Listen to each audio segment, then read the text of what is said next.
तो hello student, देखिए हम लोग स्टार्ट करते हैं। रिलेशन में बता दिए थे रिलेशन का मीनिंग क्या होता है, और आज हम लोग पढ़ेंगे domain, codomain and range of relation. तो पहले देखते हैं domain and range of relation.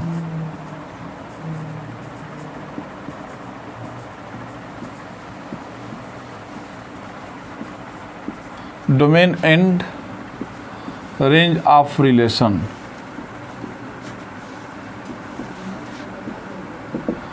Domain and range of relation.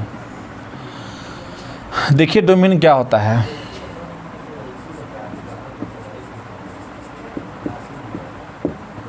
The set of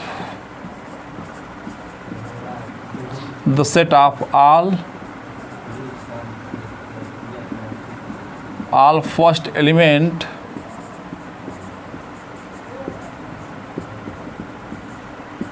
in a relation is called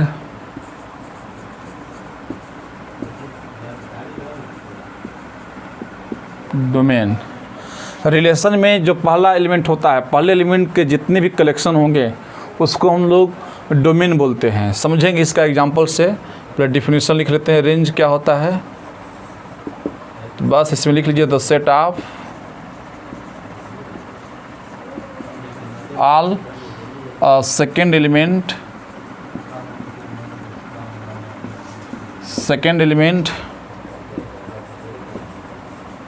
in a relation is called range। उसको हम लोग बोलते हैं range. Relation में जो सेकेंड एलिमेंट का जो कलेक्शन होगा उसको हम लोग रेंज बोलते हैं। जैसे मान लीजिए एग्जांपल देखेंगे, इसी समय हम लोग कोड डोमेन का भी डिफाइन लिख लेते हैं। कोडोमेन, जैसे मान लीजिए आपके पास A क्रॉस B है, Cartesian product A cross B का है, तो जो second element of second set is called codomain. Element of second set, जैसे मान लीजिए A क्रॉस B है, तो A क्रॉस B में सेकेंड सेट क्या है, B है, तो B के सारे एलिमेंट कोडोमेन कहलाएंगे। अगर B क्रॉस A होता तो सेकेंड सेट क्या हो गया, A हो गया। अब तो उस केस में सेकेंड सेट जब A होता तो उसके सारे एलिमेंट कोडोमेन कहलाएंगे। तो एलिमेंट ऑफ सेकेंड सेट, इस समय सेकेंड सेट B है तो B के ही सारे element, element of second set is called codomain, is called codomain. तो ये तो इसका डिफिनीशन हो गया। एक क्वेश्चन करेंगे तो समझ में आएगा। तो क्वेश्चन देखिए क्या है। If R is a relation from set A, इसको थोड़ा सा आप नोट कर लीजिए। तो इसको हटाते हैं, तो इसके बाद हम लोग देखेंगे। तो देखिए स्टूडेंट, हम लोग एग्जांपल देखते हैं तो क्लियर हो जाएगा। जैसे बोला गया if R is a relation from set A, if R is a relation from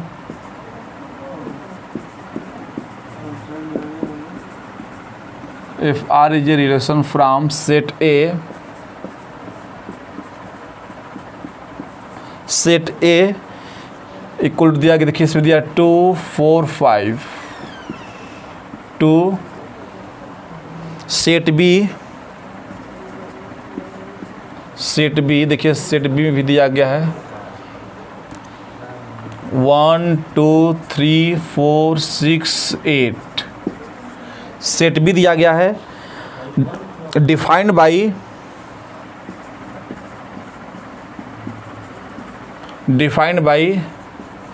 x related y। इस तरह से भी लिखने का तरीका होता है, और यहाँ बोला गया है x divides y, x divides y। Find करना है domain, codomain and range. Find domain, codomain and range. हम ये निकालना है। कैसे करेंगे देखिए ध्यान से। पहले तो देखिए रिलेशन को डिफाइन करने का एक ये भी तरीका होता है, x रिलेटेड y। देखिए रिलेशन इज आर ये relation from set A to set B, set A से सेट बी में मतलब रिलेशन क्या होगा, relation the subset of A cross B होगा, क्योंकि बोला गया ना कि रिलेशन को जो डिफाइन किया गया कैसे, ए टू बी। तो देखिए ये जो लिखने का तरीका है ना, इसको थोड़ा हम ऐसे लिख देते हैं अच्छे से। रिलेशन को देखिए ऐसे लिखा गया है, एक्स कमा वाई, एक्स रिलेटेड वाई को आप ऐसे लिखिए एक्स कमा वाई, अगर वाई रिलेटेड एक्स होता तो वाई कमा एक्स रहता, x related y such that x divides y. तो ये जो इतना लिखा गया था इसको हम ऐसे लिख दिए सेट बिल्डर फॉर्म में, ताकि समझ में आएगा अच्छे से। तो एक्स डिवाइड्स वाई हो जाएगा। और ध्यान समझिए एक्स किसका एलिमेंट होगा, ए का एलिमेंट होगा, तो x belongs to A and y belongs to B, क्योंकि बोला गया ना कि ए टू बी, रिलेशन को ए टू बी डिफाइन किया गया है, मतलब एक्स जो होगा ए का एलिमेंट होगा, वाई जो होगा बी का एलिमेंट होगा। अब देखिए ध्यान से, ये जो है रिलेशन को इस तरह से डिफाइन किया गया है, तो ये सेट बिल्डर फॉर्म में लिख लिए। पहले तो इसको ऐसे चेंज किए, अब इसको लोग रोस्टर फॉर्म में लिखेंगे। तो रोस्टर फॉर्म में कैसे लिखोगे, तो देखिए ध्यान से, ये आपका एनसीईआरटी का प्रॉब्लम मिल जाएगा, मिसलेनियस में एक्सरसाइज में भी ये सिंपल प्रॉब्लम है। देखिए इसमें एक्स डिवाइड्स वाई, एक्स जो है वाई को डिवाइड करता है। तो देखिए एक्स का एलिमेंट कौन है, ए का एलिमेंट जितने भी हैं सब एक्स हैं, तो ए में कौन कौन है, 2। तो 2 क्या 1 को डिवाइड करता है, नहीं, क्योंकि 2 1 को डिवाइड नहीं करेगा, 2 को डिवाइड करेगा, तो पहला एलिमेंट मिल गया 2,2, क्योंकि x डिवाइड्स y बोल रहा है, मतलब कि x y को डिवाइड करता है। तो x किसको हमें लेना है, एक एलिमेंट को x लेना है, जितने भी एक एलिमेंट है सब x हैं, और y बिलोंग्स टू b, मतलब b की जितने एलिमेंट है सब y हैं।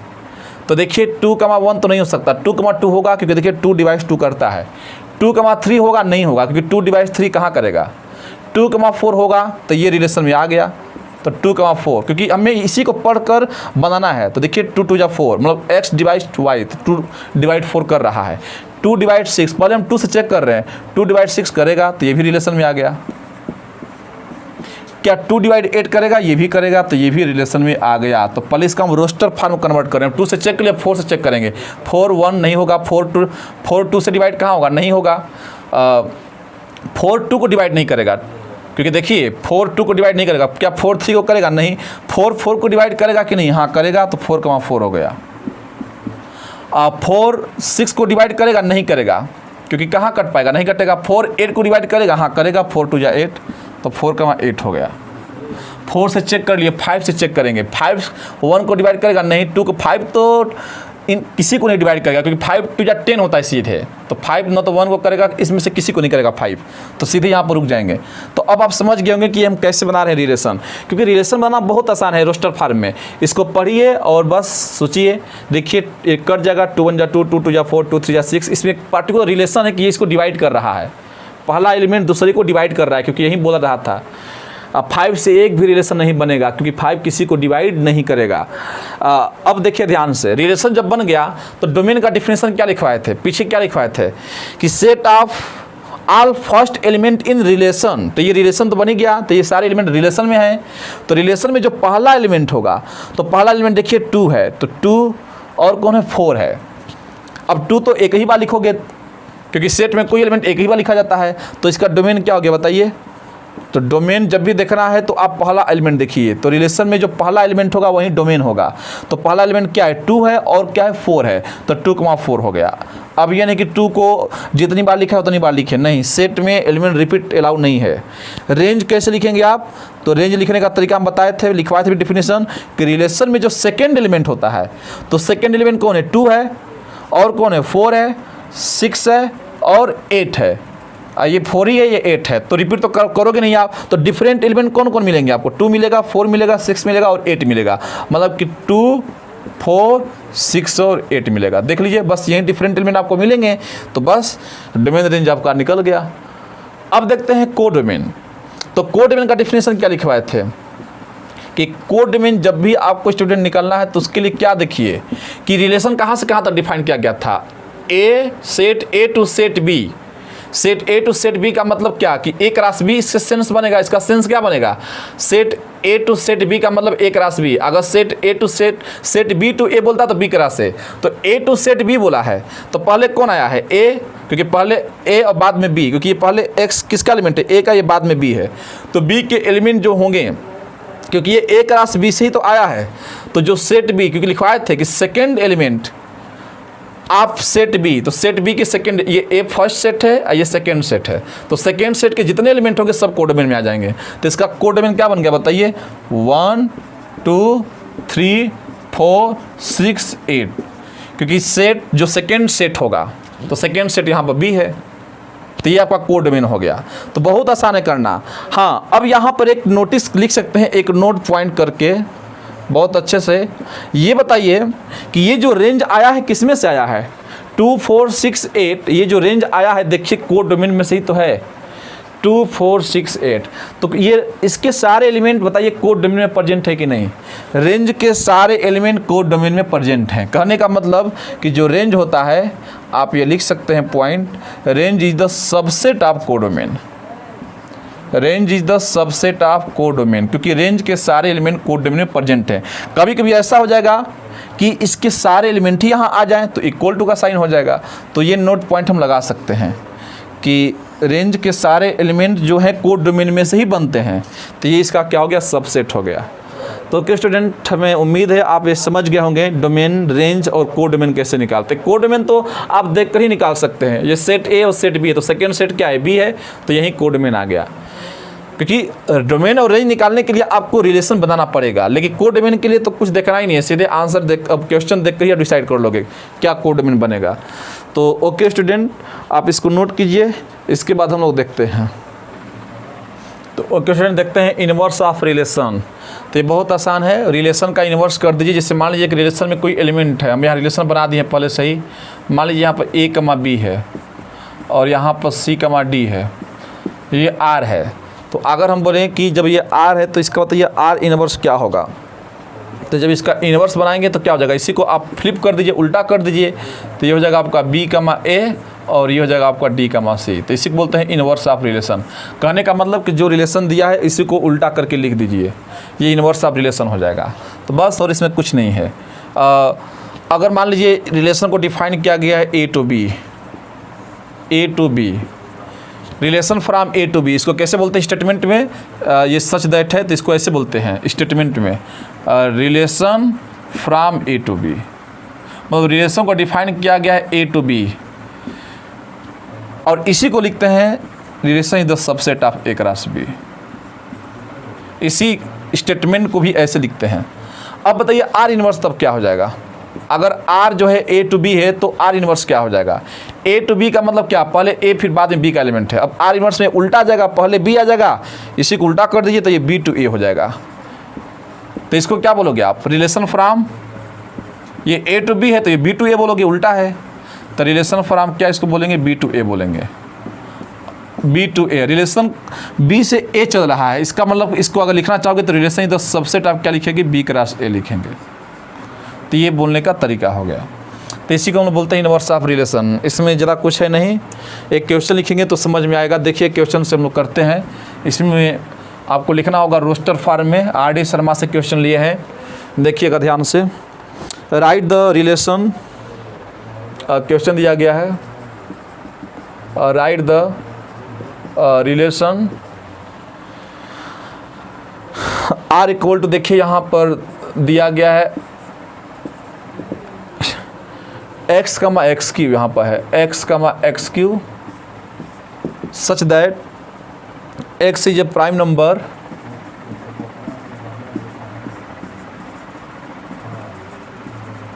लेस देन 10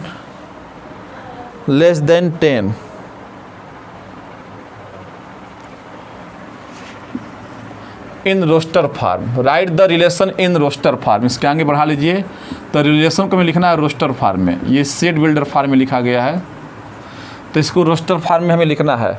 तो बोला गया है कि x comma x Q, x is a prime number less than 10 बोला गया है। अब स्टूडेंट इस पर हम लोग क्या करेंगे, किस तरह से इसको सोचेंगे। बोला गया कि x एक प्राइम नंबर है लेस देन 10, तो बताइए कि 10 से छोटा कौन कौन प्राइम नंबर होगा, क्योंकि रिलेशन को हमें x कमा एक्स क्यू तभी लिख सकते हैं जब x is a prime number हो लेस देन 10 हो। तो 10 से छोटा प्राइम नंबर कौन कौन होगा, तो प्राइम नंबर क्या होता है जो अपने से कटे, तो सबसे छोटा प्राइम नंबर 2 होता है, फिर क्या होगा 3, फिर क्या होगा 5, फिर क्या होगा 7, और 9 तो होगा नहीं, 9 3 से कट जाएगा। अब 10 से तो छोटा ही लेना था, तो बस इतना ही आप x लोगे, मतलब x की वैल्यू यही आप ले सकते हैं। इस स्टेटमेंट का मतलब यही है कि x आप यहीं ले सकते हैं। तो अब ध्यान से समझिए, तो रिलेशन आपका क्या बनेगा, तो रिलेशन आपका जब बनाओगे यहाँ पर, तो x यहाँ पर x कमा एक्स क्यू, तो जब 2 लिखेंगे तो 2 कमा 2 क्यू, सिंपल एकदम। x कमा एक्स क्यू, तो x क्या रखेंगे यहाँ पर 3, तो 3 कमा 3 क्यू। फिर x 5 रखेंगे यहाँ पर, तो 5 कमा 5 क्यू हो जाएगा। फिर x आप 7 रखेंगे तो 7 कमा 7 क्यू हो जाएगा। तो बस ये आपका आंसर है। अगर आप चाहें तो इसको सिंप्लीफाई करके लिख लीजिए अच्छे से। 2 कमा ये 8 हो जाएगा, 2 का क्यूब 8 होगा। ये 3 कमा आपका 27 हो जाएगा। ये 5 कमा 125 हो जाएगा। और ये 7 कमा 343 हो जाएगा। ऐसे भी लिख सकते हैं। तो बस ये आपका आंसर है। तो कितना आसान है करना, बहुत अच्छे से इसको हम लोग कर सकते हैं। अगर पूछता कि चलिए इसका डोमेन निकालिए, तो इसके फर्स्ट एलिमेंट कौन है 2 3 5 7, तो इसका डोमेन हो जाता। रेंज क्या होता, तो 8 27 125 343 इसका रेंज हो जाता। तो ये पूछा नहीं गया है, तो बस रोस्टर फॉर्म में इसको लिखना था। बहुत आसान है, इसको एकदम किया जा सकता है। इस क्वेश्चन को कर सकते हैं इसको। और देखिए क्वेश्चन लिखते हैं यहाँ पर, let R be a relation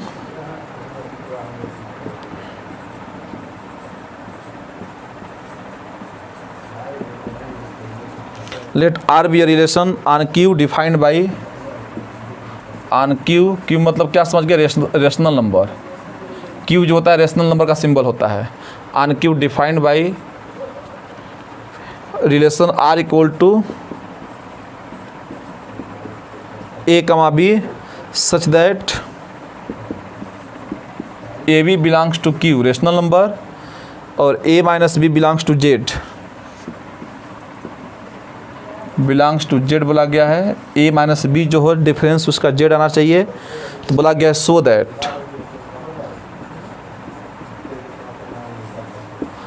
that पहला दिया गया है कि a comma A belongs to relation. Show करना है कि क्या ये रिलेशन को बिलोंग करेगा। For all A belongs to Q, यहाँ पे ये भी लिख लीजिएगा for all A belongs to Q. जो सेकेंड इसमें क्वेश्चन दिया गया है, ए comma b belongs to relation implies that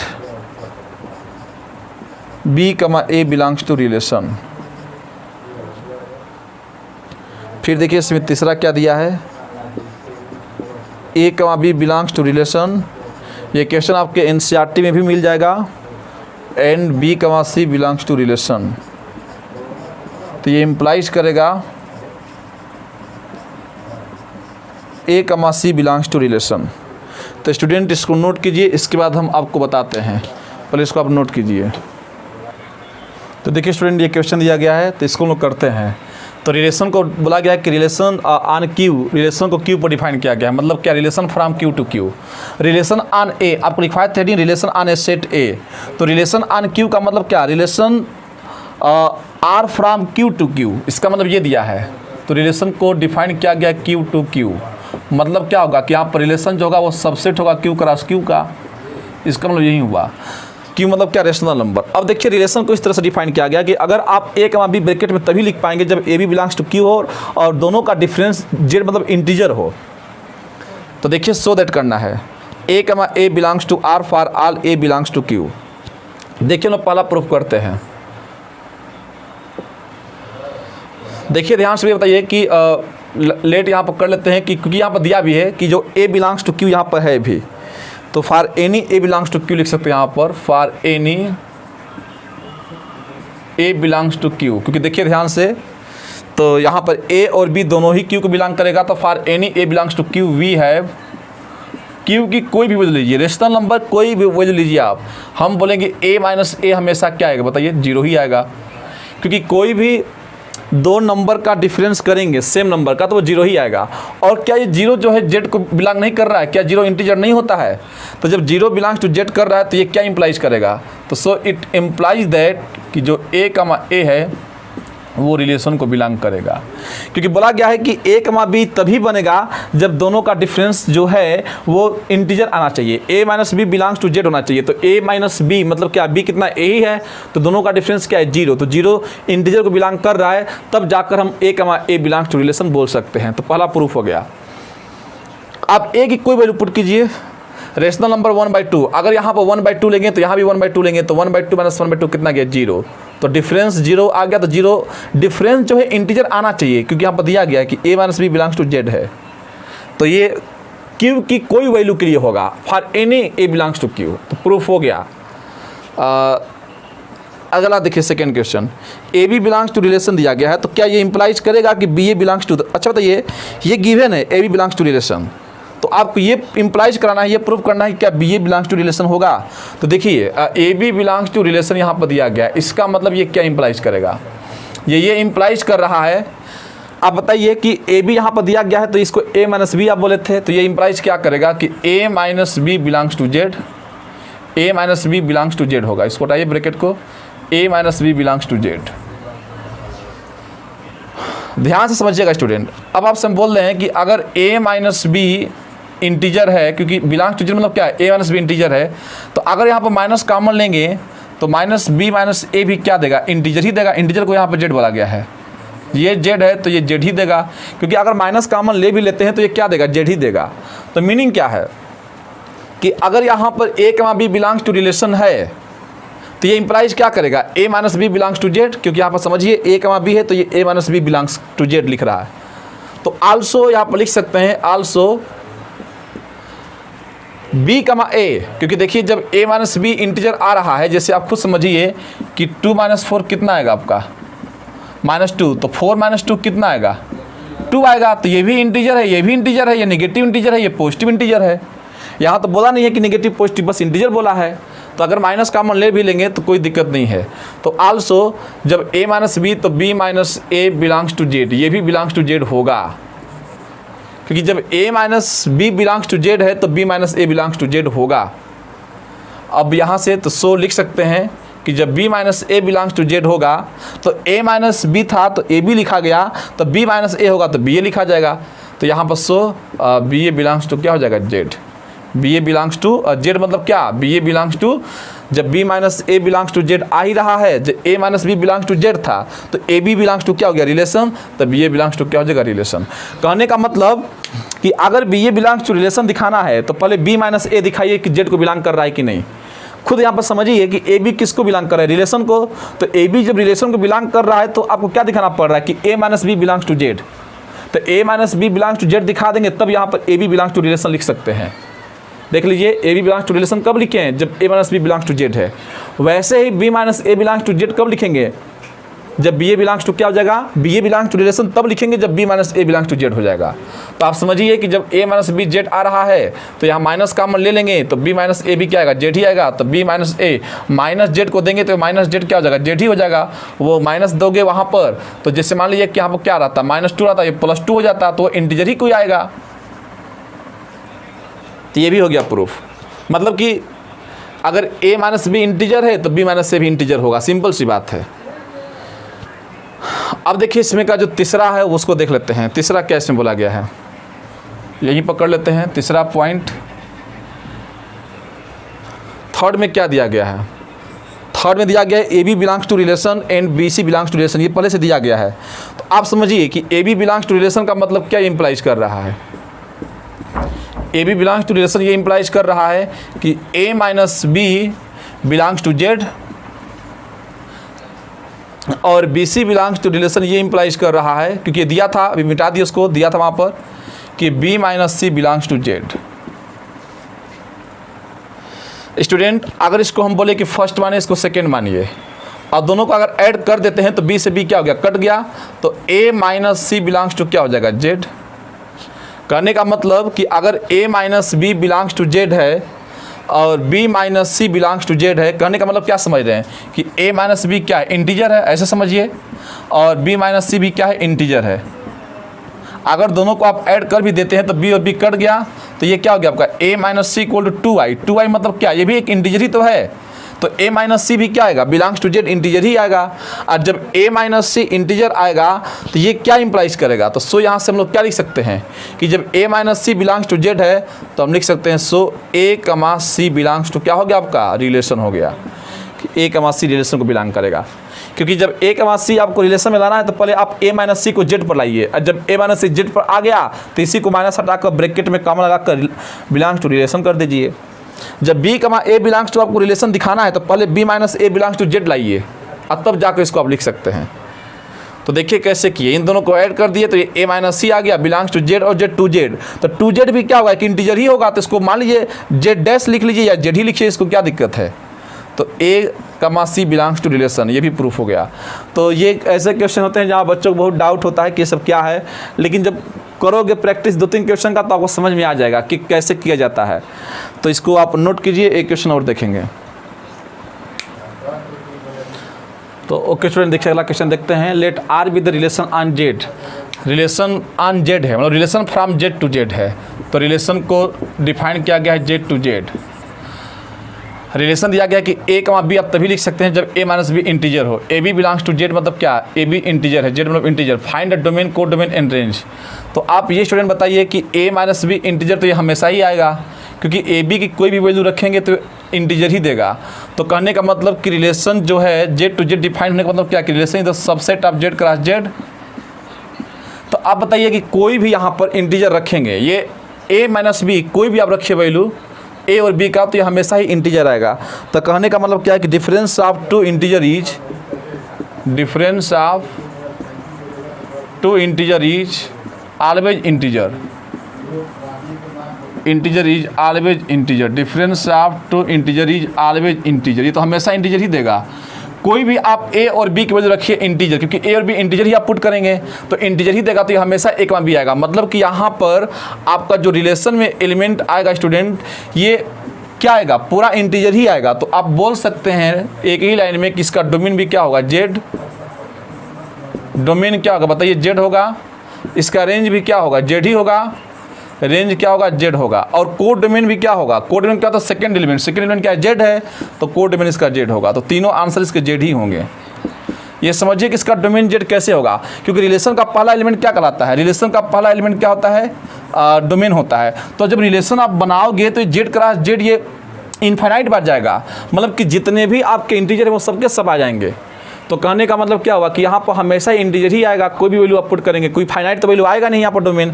तो डोमेन भी जेड हो गया और रेंज भी क्या हो गया, जेड ही हो गया, और कोड डोमेन क्या हो गया, सेकंड सेट। तो ओके स्टूडेंट, बस ये आपका रिलेशन चैप्टर समाप्त हो गया है। एनसीईआरटी और आरडी समा के आप क्वेश्चन कर सकते हैं, और अगर आपको कहीं भी डाउट होता है तो आप कमेंट सेक्शन में कमेंट करके जो बताइएगा। Okay student, all the very best.